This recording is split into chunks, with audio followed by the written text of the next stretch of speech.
అందరికీ నమస్కారం. నా పేరు Nagole Amarnath, railway code Janasena party. ఈరోజు ఈ వీడియో చేయడానికి గల కారణం ఏమనగా, నిన్నటి దినం నేను ఒక పోస్ట్ పెట్టాను. ఏమని, రైల్వే కోడూరులో వైసీపీ వాళ్ళు భూ కబ్జాలు చేస్తుండడం, అదే వాళ్ళు టీడీపీ పార్టీలో ఉండడం, కొంతమంది టీడీపీలో చేరి ఇప్పుడున్నటువంటి టీడీపీలో వాళ్ళకి కొంతమంది నాయకులు సపోర్ట్ చేయడం, ఇవన్నీ ఉండగా ఇప్పుడు యథేచ్ఛగా భూ కబ్జాలకి పాల్పడుతుండడం చాలా బాధాకరం. ఇందులో వైసీపీ వాళ్ళు నిన్న గౌరవ ఎమ్మెల్యే గారు కొరకొండ శ్రీనివాస్ అన్న గారు నిన్న ప్రెస్ మీట్ పెట్టారు. భూ కబ్జాలు, ఎమ్మెల్యే గారు అక్కడ వెళ్ళారు, అక్కడ వెళ్ళకూడదు, ఇక్కడికి వెళ్ళకూడదు అని చెప్పారు. ఓకే అన్నా, వెళ్ళకూడదు, ఓకే కాదనం, మీరు చెప్పినట్టే.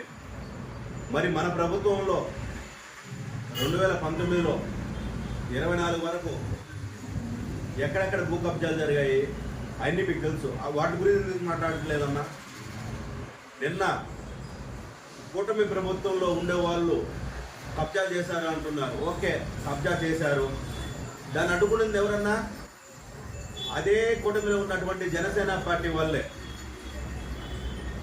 ఇప్పుడు కూడా మొన్న నేనే అడ్డుకున్నా, బోర్డు పెట్టించా. రేపు అదే సాయిబాబా గుడి పక్కన ఉన్నటువంటి స్థలం రేపు ఎంఆర్ఓ గారు బోర్డు పెడతా అన్నారు, రేపు పెట్టిస్తాం. మా కూటమిలోనే మేమే అడ్డుకుంటున్నామన్నా, మీరు అడ్డుకోలేదు. వైసీపీ పాలన ఉన్నప్పుడు మేము మా పార్టీలో ఎవరు తప్పు చేసినా కూడా అడ్డుకోమని మా అధినాయకుడు పవన్ కళ్యాణ్ గారు చెప్పారు.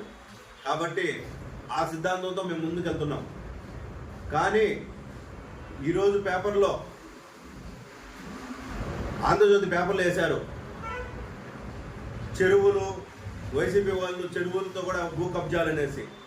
అందులో ఓవర్పల్లి చెరువు ఏమైంది? ఏ ప్రభుత్వంలో పళ్ళు కొట్టారన్నా? వివి కండికి చెరువు మొత్తం కబ్జా అయిందన్నా. ఏమైందన్నా? వివి కండికి ఎవరన్నా ఉండేది? ఏ ప్రభుత్వం ఉందన్నా? ఏమైందన్నా? దాని గురించి మాట్లాడలేదు కదన్నా చిన్న. మీరు 4 దఫాలు ఎమ్మెల్యేగా గెలిచారన్నా. రైల్వే కోడూరులో ఎక్కడ భూ కబ్జాలు జరిగాయి, ఎక్కడ అవినీతి జరిగింది మీకు తెలియకుండా ఉండదన్నా. మేమంటే ఇప్పుడు వచ్చాం, 2 సంవత్సరాలు మేము పార్టీలోకి వచ్చి మేము ఎత్తుకునే లోపల ఇప్పుడు కూడా వైసీపీ వాళ్ళే కబ్జాలు పాల్పడుతున్నారన్నా. కూటమిలో ఉన్నామని పేరే కానీ వైసీపీ పాలనే నడుస్తుందన్నా. మేమైతే అడ్డుకుంటామన్నా చిన్న. అలాగే కన్నుగుంట చెరువు ఏమైందన్నా? ఎవరన్నా దీనికి కారకులు? మీరే చెప్పండి పేర్లు, మేము అడ్డుకుంటామన్నా. వివి కండి కావచ్చు, కనుగుంట కావచ్చు, ఓవన్పల్లి కావచ్చు, రైల్వే కోడ్ సరౌండింగ్ చుట్టుపక్కల కావచ్చు అన్నా. దేవుడు ఆస్తులు కూడా కబ్జాలు చేస్తున్నారన్నా మన వాళ్ళు. మా దౌర్భాగ్యం ఏంటంటే, అదే మన వైసీపీ వాళ్ళు ఇప్పుడు మా టీడీపీలో చేరి, మా కూటమిలో చేరి దాన్ని కాపాడుకుంటున్నారు అన్నా. ఒకటి గుర్తుపెట్టుకోండి, ఇక్కడ ఉండేది రైల్వే కోడూరులో కూటమి ప్రభుత్వం. దీనికి ఎవరు అతిథులు కారు. ఎవరైనా కూడా తగు మూల్యం చెల్లించుకోవాల్సి ఉంటుంది రైల్వే కోడూరులో. దీనికి ఎవరు అతిథులు కారు. గౌరవ ఉప ముఖ్యమంత్రి వారు పవన్ కళ్యాణ్ గారు చెప్పారు, ఏ ఒక్కరిని ఉపేక్షించమని. గౌరవ ముఖ్యమంత్రి గారు చెప్పారు. అదే నినాదంతో మేము ముందుకెళ్తున్నామన్నా.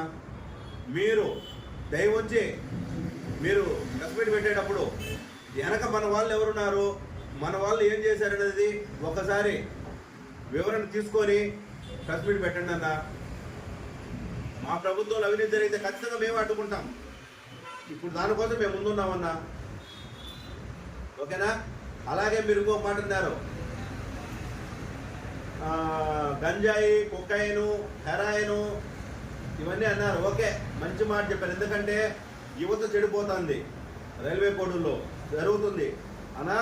ఈ 2 సంవత్సరాల్లో కూటమి నాయకులు ఎవరు తెచ్చి ఇక్కడ అమ్మలేదన్నా. లాస్ట్ గవర్నమెంట్ నుంచి కూడా ఇది ఉందన్నా. ఎవరు కూడా దీన్ని, మేము కూడా వ్యతిరేకిస్తున్నాం కూటమి ప్రభుత్వం తరఫున.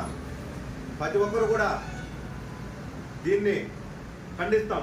మీరు మాట్లాడారు బాగుంది, కానీ దీనికి ప్రోత్సహిస్తుంది కూటమి ప్రభుత్వం అనేది అనడం సరికాదు. మీకు బాధ్యత ఉందన్నా. రైల్వే కోడూరులో మీరు 4 దఫాలు ఎమ్మెల్యే గెలిచారు కాబట్టి మీకు బాధ్యత ఉంది. మీరు పోరాడండి, మేము పోరాడదాం. అవినీతి రహిత పాలన తెద్దాం. పార్టీలు వేరు కావచ్చేమో, కోడూరు మందన్న రైల్వే కోడూరు కాబట్టి దీన్ని కాపాడుకోవాల్సిన బాధ్యత మన మీద ఉంది, పార్టీలు పక్కన పెడితే.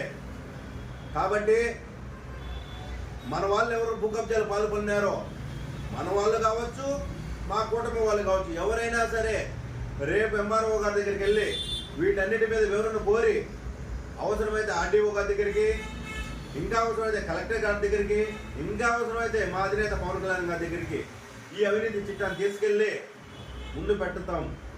ఎవరిని వదలమన్నా పార్టీలతో పని లేదు. మాకు రైల్వే కోడూరు భవిష్యత్తు ముఖ్యం. మేము 2014 నుంచి పవన్ కళ్యాణ్ గారి అడుగుజాలలో నడుస్తున్నాం. ఇప్పటికి అలాగే ఉన్నాం. మా మీద ఏదైనా అవినీతి ఉంటే మీరు బయట పెట్టండి, మేము దానికి రెడీ. అదేవిధంగా మీరు కూడా మీ వాళ్ళు ఎవరెవరు ఉన్నారో భూ కబ్జాలు పాల్గొన్నటువంటి వ్యక్తులు ఆ భూములు ఏమున్నాయి ప్రభుత్వానికి రిటర్న్ వచ్చేలాగా చేస్తే మేము కూడా సంతోషపడతాం. మేము అదే పనిలో ఉన్నాం. మీరు కూడా దయచేసి చేయండి, మేము సహకరిస్తాం. ఓకేనా? Thank you so much.